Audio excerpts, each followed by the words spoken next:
Bonjour et bienvenue dans cette série de vidéos consacrée à l'attention et la concentration. Je suis Jean-Philippe Lachaud et dans cette vidéo, je vais vous montrer un ensemble de PIM pour des activités relativement simples. Alors nous allons commencer par quelque chose que les élèves font dès le plus jeune âge, qui consiste à découper selon une trajectoire. Donc j'ai une paire de ciseaux et puis je vais devoir suivre avec mon découpage le plus précisément possible la forme que vous voyez. Alors pour ça, on va voir qu'il y a un PIM principal, voire même deux, je vais vous montrer pourquoi. Et puis ces PIM impliquent principalement le corps. Ça paraît tout simple comme exercice, mais en fait on va voir qu'il y a plusieurs phases. La première, c'est simplement d'aller découper jusqu'à atteindre le cercle. Voilà. Je pars du bord de la feuille et puis je vais devoir avec mon ciseau découper jusqu'au cercle. Pour cette première phase, mon attention elle doit être bien sûr sur ce que je vois ici et en fait sur la position du bout du ciseau par rapport au cercle. Donc voilà, parce qu'évidemment l'erreur à ne pas commettre c'est d'aller trop loin. Bien. Et qu'est-ce que j'ai fait attention à bien faire? Eh bien, c'est d'actionner les ciseaux de façon délicate, pas de façon désordonnée. Donc, un contrôle de la main en lien avec quelque chose que je regarde, c'est-à-dire l'avancée du ciseau, du bout du ciseau par rapport à la forme. On arrive à la deuxième phase qui est plus intéressante, qui est celle du suivi du contour de la forme elle-même. Et là, eh bien, à chaque fois, je vais devoir aller positionner mes ciseaux pour qu'ils soient tangentiels par rapport à la forme. Donc, c'est-à-dire que, là encore, je suis dans une attention très visuelle. Je dois faire attention à quelque chose de bien précis, qui est l'angle, en fait, de mon ciseau par rapport à la forme, de façon à ce que ce ne soit pas comme ça, ni comme ça. Donc, je me positionne, voilà, bien aligné. Ma manière d'agir, elle est purement motrice. Elle implique exclusivement la main. Et donc, je contrôle que je fais bien en regardant la position de ces ciseaux par rapport à la forme. Donc, on voit bien que mon intention, c'est bien de rester tangentiel. Alors, on peut envisager un deuxième PIM qui consiste à appuyer très délicatement pour ne pas aller trop loin, pour juste découper un petit peu, par exemple 1 cm ici. Donc là encore, il y a un suivi visuel, donc une attention très visuelle sur la longueur de la zone découpée et puis un contrôle moteur au niveau des mains, avec l'intention donc de découper qu'une petite partie. Une fois que j'en suis là, je reviens au PIM juste avant, puisque je vois que j'ai dévié, et je vais contrôler la position du papier en agissant avec mes mains, de façon à aller replacer les ciseaux par rapport à la forme. Voilà, cette façon-ci. Donc une intention qui est extrêmement claire, et puis une attention qui, elle aussi, est très précisément placée sur cet angle, pour bien percevoir l'angle entre la forme et le ciseau. Une fois que j'y suis, bien, j'appuie. Et finalement, j'ai alterné très rapidement ces deux PIM. Alors le PIM d'avancée d'1 centimètre, on peut imaginer que très rapidement, en fait, ça s'automatise, il n'y a plus vraiment besoin de concentration pour ça. Donc finalement, toute la concentration va être surtout sur cet ajustement permanent de la position du papier par rapport au ciseau lui-même. Je répète ces petits PIM à chaque fois. Donc, avec une manière d'agir qui consiste à agir sur l'angle du papier pour le déplacer, un suivi attentionnel qui est vraiment au niveau de l'angle entre les ciseaux et la forme, et puis voilà, l'intention étant de bien se positionner. Une fois que j'y suis, j'appuie. On voit sur cet exercice que finalement ça demande pas mal de concentration, surtout à un élève assez jeune, parce qu'il y a un contrôle moteur qui est assez fin. Et puis voilà, une fois que c'est terminé, on arrive au résultat final.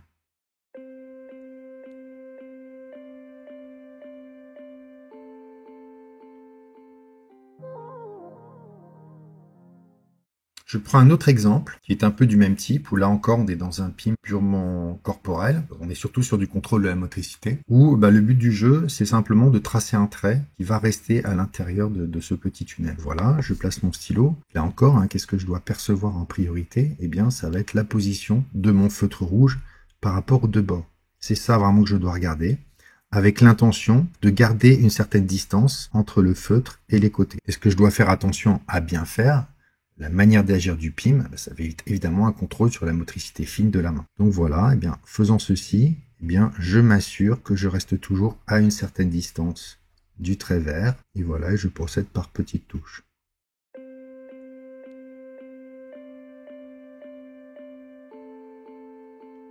Ce qui est intéressant sur cet exercice, c'est qu'on peut envisager un PIM de plus haut niveau, où la perception que je vais favoriser, ce n'est pas juste vraiment la position de mon feutre rouge par rapport au bord vert, mais c'est plutôt une perception mentale de la trajectoire que je dois réaliser. Je garde cette image en tête, on s'en fiche qu'elle soit rouge ou quoi, mais mon attention va être sur cette perception mentale, c'est-à-dire une sorte de projection sur le papier de ce que je veux réaliser. Et après, ma manière d'agir, elle va être vraiment au niveau du geste. C'est-à-dire que je vais programmer un geste qui fait exactement ça. On voit que c'est pas facile, ça demande déjà une expertise. Je vais quand même essayer. Voilà. Alors l'intérêt, c'est que ça va me permettre d'être beaucoup plus rapide Et puis là, je peux revenir à un PIM, voilà, plus fin. Le premier PIM, où vraiment je suis la distance. Donc malheureusement, le tunnel est un peu étroit. Donc la tâche est carrément impossible. Mais en tout cas, vous voyez, c'est un exercice qui demande beaucoup de concentration, avec un contrôle vraiment de la motricité de la main, et avec deux cibles possibles. Soit on part sur des gestes plus amples, en s'aidant d'une image mentale de ce qu'on veut arriver à faire comme trait, soit on revient à un PIM, à une perception beaucoup plus simple, qui est vraiment juste l'écart entre mon feutre et le bord vert, pour arriver à toujours respecter cette distance. Et vous voyez qu'ici, ce n'est pas possible. Un exercice qui est tout à fait connexe, c'est de créer le premier tube vert, c'est-à-dire de faire un premier trait comme ça, et puis d'aller placer un deuxième trait de façon à ce que à toujours garder une épaisseur constante. Deux pims possibles. Hein. Le premier, au niveau de la perception, on va s'appliquer à vraiment privilégier une bonne perception de la distance entre mon feutre et ce trait vert, avec comme intention de tracer un trait qui est tout le temps à la même distance, c'est-à-dire que cette distance-là reste constante. Et puis ma manière d'agir, ce que je dois contrôler, c'est évidemment la position de la pointe avec ma main. Donc voilà. Puis on voit que j'hésite un peu, que je vais assez lentement. Ce que je pourrais faire aussi, c'est comme dans l'exemple précédent, de passer à un stade supérieur en projetant mentalement sur cette feuille une sorte d'image mentale du trait que je veux. Donc voilà, je visualise le trait exact que je veux tracer. Ce sera ma perception, une image mentale projetée. Et puis ma manière d'agir, c'est de repasser ce trait, comme s'il était là déjà sur la feuille, juste le projeter, avec l'intention d'être le plus proche possible de ce modèle. Je vais essayer de faire ça. Donc là, vous ne le voyez pas, mais je suis en train de projeter mentalement une sorte de petite image, comme s'il y avait un petit trait que je voyais. C'est à ça que je fais attention. Et puis, ma manière d'agir, elle consiste à repasser ce trait. Donc, vous voyez deux pims possibles à nouveau, un pim vraiment très simple, très élémentaire, et puis un pim un petit peu plus évolué pour faire les choses de façon un peu plus rapide, si j'en suis capable, si je suis capable de faire cette visualisation de la trajectoire idéale. Alors un autre exemple de PIM, qui cette fois va vraiment impliquer une composante mentale, une manière d'agir mentale, perception mentale, c'est la recopie. La recopie ici d'un code Wi-Fi, voilà, que je vais recopier sur cette feuille de papier. Donc là, il est juste à côté pour le besoin de la caméra, mais on peut imaginer qu'il soit plus long. Et on va voir quels sont les PIM possibles pour se concentrer sur cette tâche qui manifestement demande de la concentration. Alors, première possibilité, ça va être assez naturel, d'abord, d'encoder en mémoire, non pas forcément tout le code, mais une partie du code. Ce que je m'applique à bien percevoir, c'est un ensemble de signes ici, par exemple les 5 premiers. Et puis, pendant que je regarde ces 5 premiers signes, je vais m'appliquer à bien faire quelque chose, par exemple, à me répéter mentalement, avec ma petite voix, ces lettres. Donc c'est ma manière d'agir, c'est une manière d'agir mentale qui implique une conversion entre quelque chose que je vois et puis une autre forme de perception, sous forme auditive interne, ma petite voix, là, B37AC. Ce faisant, je bascule sur ma feuille, je regarde ma feuille, et là, ma perception que je vais privilégier va être cette petite voix, pour vraiment avoir accès à ce que je dois écrire, et puis ma manière d'agir va simplement être d'écrire ce que je suis en train de me répéter. Et si j'ai ça avec comme intention de bien retranscrire tout ce que je suis en train de garder en mémoire avec ma petite voix, je vais y arriver. Vous voyez, un premier PIM d'encodage et un PIM ensuite de restitution. Deuxième possibilité, ce serait plutôt d'avoir recours à l'image mentale. Dans ce cas-là, je reviens sur ces 5 premiers caractères. Là encore, ce que je favorise, c'est une perception visuelle externe. Je suis en train de regarder vraiment ces signes. Bon, certes, je vais pouvoir me les prononcer avec ma petite voix, mais c'est pas ce qui est important. Ce qui est important, c'est d'encoder sous forme de petite image mentale, vraiment comme si je prenais en photo. Ça va être ma manière d'agir. Il se trouve que dans mon cas, c'est quelque chose que je peux décider de faire. Voilà, je vais le faire. Donc, je vais prendre en photo ce B37AC, comme ça. Donc là, je l'ai en tête en ce moment. Je bascule sur ma feuille et ce que je vais m'appliquer à bien percevoir, c'est cette petite photo de ce que je viens de percevoir. B37AC, donc sous forme vraiment d'une image. Et je rajoute que cette perception mentale, je vais essayer vraiment de la voir écrite, comme si elle était sous mes yeux, comme si ensuite je n'avais plus qu'à repasser. Voilà, je visualise quelque chose sur la feuille, quelque chose que je peux décider de faire, c'est cette petite image mentale comme si elle était écrite. Alors, évidemment pas avec tous les détails, on s'en fiche, mais grossièrement, B37AC ici. Et puis je l'ai sous les yeux, et après ma manière d'agir, c'est simplement de repasser cette petite image. Voilà.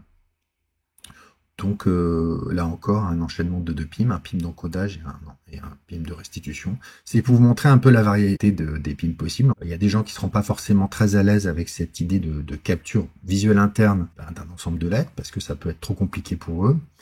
Et puis, il ne serait pas très à l'aise non plus avec cette projection de l'image mentale sur le papier. Donc, ça dépend des gens. Il y en a qui vont être plus à l'aise avec la petite voix, etc. Selon qu'on prend une stratégie ou une autre, on va arriver à différents types d'erreurs. Par exemple, on peut se retrouver à écrire, si on utilise la petite voix, et bien quelque chose comme ça. Voilà, B37AC, bah oui, parce qu'on n'a pas respecté la composante visuelle. Voilà. C'est bien AC, hein, c'est correct, mais en même temps, bah, ce n'est pas les majuscules. Alors cet exercice demande pas mal de concentration, parce que la trace en mémoire, elle va être plus ou moins robuste selon la forme qu'on a utilisée et comment on se sent à l'aise par rapport à cette forme visuelle ou auditive. Si par exemple quelqu'un nous parle, on entend un son, on entend du verbal, eh bien il est possible que la trace auditive, si on s'est répété avec cette petite voix, eh celle-là, elle disparaisse.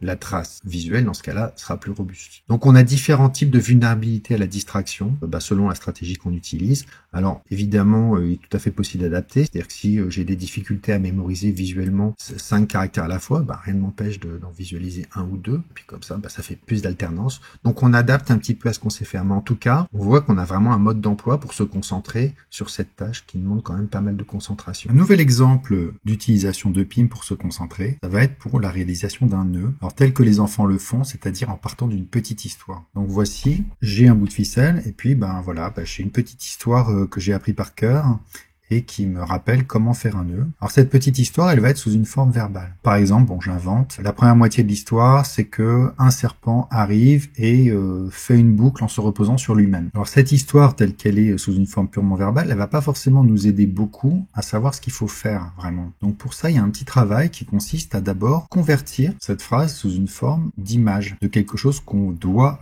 voir quand on va le faire. Donc c'est-à-dire, on commence par faire attention à cette petite phrase qu'on a en tête. Le serpent fait une boucle et se repose sur lui-même. Et puis, on va convertir ce texte en une image mentale.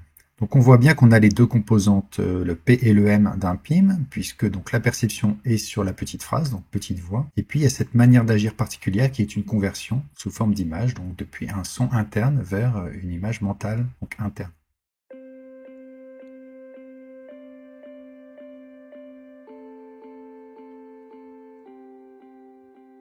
À partir de là, j'arrive à un deuxième PIM. Ce deuxième PIM, il va s'appuyer sur une attention qui est portée à l'image mentale principalement, cette image de la ficelle telle qu'elle doit être en fin d'étape, et puis une manière d'agir qui, elle, est physique, elle implique le corps, puisque ce que je vais faire attention à bien faire, c'est à déplacer la ficelle pour lui faire prendre la configuration que j'ai en tête sous forme d'image. Et l'intention, évidemment, elle est à chaque fois assez évidente puisqu'il s'agit de bien faire ça, tout simplement. Donc dans ce cas-là, ce que je vais faire, c'est que j'ai cette image de la ficelle qui fait une boucle et qui se repose sur elle-même, je le fais, je le réalise.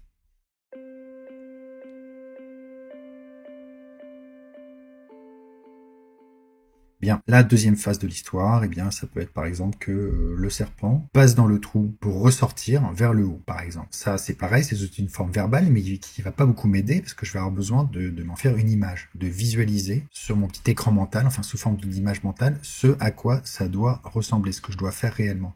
Donc une procédure de conversion d'auditif interne, de quelque chose que je me répète, vers quelque chose de visuel interne. Alors je le fais, ça se voit pas de l'extérieur, c'est une action mentale. Donc j'ai un premier PIM et puis un deuxième PIM où j'exécute, c'est-à-dire que mon attention elle est sur cette image mentale et puis je vais manipuler le petit bout de ficelle pour lui faire prendre exactement le chemin que je viens de visualiser. Donc ce sera ma manière d'agir, c'est une manière d'agir qui consiste à transcrire dans la réalité ce que je suis en train de visualiser. Je le fais, et voilà, j'ai un nœud très simple. Donc je fais exprès d'être vraiment dans le détail des gestes cognitifs, et vraiment dans la réalisation élémentaire du nœud, quand vraiment on ne sait pas encore le faire, pour vraiment bien insister sur les différentes composantes de perception, de manière d'agir. C'est-à-dire que si un enfant demandait ce qu'il faut faire pour se concentrer, pour arriver à faire ce nœud à partir de sa petite histoire, on pourrait lui expliquer exactement ça. Alors j'insiste comme souvent sur le fait que l'image mentale qu'on a en tête, elle n'a pas besoin d'être parfaite, évidemment, on ne sait pas fabriquer des images mentales parfaites, c'est vraiment une ébauche, c'est une sorte de petit flash, où on visualise très rapidement ce qu'on doit faire. Autre exemple de PIM, parce qu'il faut penser aux tout petits, qui, par exemple, sont sur des actions très simples et qui vont faire des erreurs toutes bêtes parce qu'ils se laissent distraire. On peut tout à fait expliquer ce qu'il faut faire pour, par exemple, mettre de la pâte dentifrice sur une brosse à dents. Puis on va voir quelles sont les erreurs possibles, justement. C'est toujours des petites erreurs d'inattention qui correspondent à des cibles qui sont mal choisies, etc. Ou ce que j'appelle des ruptures de PIM. C'est-à-dire qu'à un moment, on n'est plus dans le PIM, on est passé à autre chose. Bon bah voilà, je vais faire cette activité très simple qui consiste à mettre de la pâte dentifrice sur une brosse à dents. Alors l'avantage de ces exemples très simples, c'est qu'ils permettent de vraiment revenir aux composantes essentielles du PIM et de bien les comprendre. Donc je vais regarder la brosse à dents, certes, mais en fait, plus important encore, la position du dentifrice par rapport à la tête de la brosse à dents. Donc c'est ça que je dois surveiller, c'est ça qui m'indique si je fais bien ou non. Et puis j'appuie, et en appuyant, ce que je fais attention à bien faire, ma manière d'agir, eh bien c'est d'appuyer délicatement, de façon à ce que voilà, le dentifrice s'étale, mais qu'il n'y en ait pas trop. Donc j'ai fait un couplage entre perception et action, tout simplement, quelque chose que je m'appliquais à bien percevoir, qui était important pour savoir si je faisais bien. Et puis une manière d'agir, quelque chose que je contrôlais. Donc même avec l'intention de mettre de la pâte dentifrice sur toute la brosse à dents, puis pas ailleurs. Qu'est-ce qui aurait pu se passer? On voit bien que une petite distraction, quelqu'un qui parle, et hop, au moment où on est en train d'appuyer, le regard va dévier, on va se mettre à regarder autre chose, et puis la pâte dentifrice va tomber à côté. Ou bien on va appuyer trop fort, on va être trop impulsif, et on va appuyer d'un coup. Donc dans ce cas-là, ce sera plus un problème au niveau de la manière d'agir. On n'a pas fait attention à bien appuyer doucement. Donc c'est cette combinaison entre faire attention à bien faire quelque chose, là, appuyer doucement sur la pâte, et puis faire attention à quelque chose en particulier, l'étalement de la pâte dentifrice sur la brosse à dents, et bien qui fait que on est bien concentré tout simplement, et à la fin, on fait les choses bien. Alors, comme tout, on va le faire une fois, deux fois, trois fois, quatre fois, quand on n'y arrive pas bien, avec ce PIM pour bien se concentrer, et puis la cinquième, la sixième, ça commence à s'automatiser, et à la fin, on n'a même plus besoin de faire attention. Ou alors, on va faire attention, quand on est particulièrement agité, on va revenir à ce PIM pour faire les choses doucement et en étant sûr de ne pas faire de bêtises. Un autre exemple de PIM qui me paraît intéressant, c'est casser un œuf pour séparer le blanc du jaune. Et en fait, il faut quand même manipuler l'œuf avec une certaine délicatesse, pas faire n'importe quoi. Donc on voit bien qu'il faut être concentré sur ce type d'activité. Donc comment on va faire? Un premier PIM, parce que d'abord, il faut arriver à casser l'œuf, mais sans l'exploser non plus. C'est-à-dire que on va se concentrer pour que le geste soit relativement doux et pour juste casser l'œuf. Et on peut se poser la question, comme d'habitude, de ce qu'il faut percevoir en particulier. Il y a plusieurs possibilités. La première, ça va être de bien regarder l'œuf et puis sa distance par rapport au bol. Donc si je fais ça, j'utilise une information essentiellement visuelle pour m'informer sur la distance de l'œuf au bol pour bien régler mon geste. La manière d'agir, elle est claire. La manière d'agir, elle consiste à bien contrôler le mouvement, pour faire un mouvement qui est pas trop fort, qui est pas trop lent non plus, donc juste comme il faut. Je vais contrôler ma main, c'est vraiment, on est dans la motricité, pour arriver à faire ce geste assez doux. Au niveau de la perception quand même, certes on peut utiliser la modalité visuelle, mais en fait, plus probablement, on utilise une sorte de sensation de la distance du bol par rapport à son propre corps, donc qui est plus au niveau de la proprioception, parce que l'information, c'est plutôt sous cette forme qu'elle va être intéressante à avoir. C'est le ressenti de cette distance qui va permettre d'ajuster correctement son geste. Donc on fait attention à ça, on fait attention à ce ressenti. Alors on peut rester dans un ressenti purement visuel, mais ça peut être intéressant d'enrichir cette perception de cette distance-là. On peut faire attention à deux perceptions en même temps, lorsqu'elles ne se contredisent pas, lorsqu'elles vont ensemble. C'est le cas ici. Voilà. Et l'intention, évidemment, c'est de donner un petit coup qui va juste ouvrir la coquille, mais sans la fracasser non plus. Donc j'ai un PIM. J'ai un PIM que je vais utiliser. Hop. Et maintenant, je me retrouve avec ma coquille ouverte. Je vous rappelle que l'objectif global, c'est de séparer le blanc du jaune. Donc là, on va faire attention à quoi? On passe dans une deuxième phase où il va falloir écarter les deux coquilles. Alors, en écartant les deux coquilles, la manière d'agir va être très importante parce qu'il ne faut pas faire un mouvement trop brusque et il ne faut pas faire un mouvement trop doux non plus. Donc, le mouvement doit être bien ajusté. Et puis, ce mouvement, il doit être guidé par une information qu'on a à chaque instant qui dit, si on fait bien, s'il faut plus écarter, moins écarter, etc. Donc, là, on est sur une attention vraiment qui va être essentiellement visuelle. Donc là, ce qu'on doit percevoir en priorité, c'est l'écartement des coquilles. Donc c'est ce qu'on va surveiller. Et puis, tout en vérifiant, là encore, les deux perceptions, elles se contredisent pas, que le blanc coule correctement. Et l'intention, c'est de faire couler le blanc, voilà. Ouvrir les deux coquilles. Et après, il y a cette troisième phase qu'on connaît tous bien, qui consiste à faire passer le jaune d'une coquille à l'autre, de façon à ce que le blanc s'en aille. Donc là encore, on est vraiment dans du visuel, c'est-à-dire qu'il faut être très attentif au niveau visuel pour, surveiller que le jaune ne se casse pas, ne se coupe pas, qu'il se déplace doucement d'une partie de la coquille à l'autre. Et là encore, tout ça va guider des gestes extrêmement fins de la main pour arriver à ce résultat, avec donc cette intention qui est que le blanc coule, mais le jaune reste dans les coquilles. Donc une perception qui doit être continue, parce que si à un moment, il y a ce que je vais appeler une rupture de PIM, c'est-à-dire qu'on est en train de faire le mouvement et puis on a regardé ailleurs, donc il y a plus ce contrôle du mouvement par l'aspect visuel, l'attention est partie ailleurs, et bien c'est là où il va y avoir des bêtises parce que on va décaler les coquilles l'une par rapport à l'autre, le jaune va tomber, etc.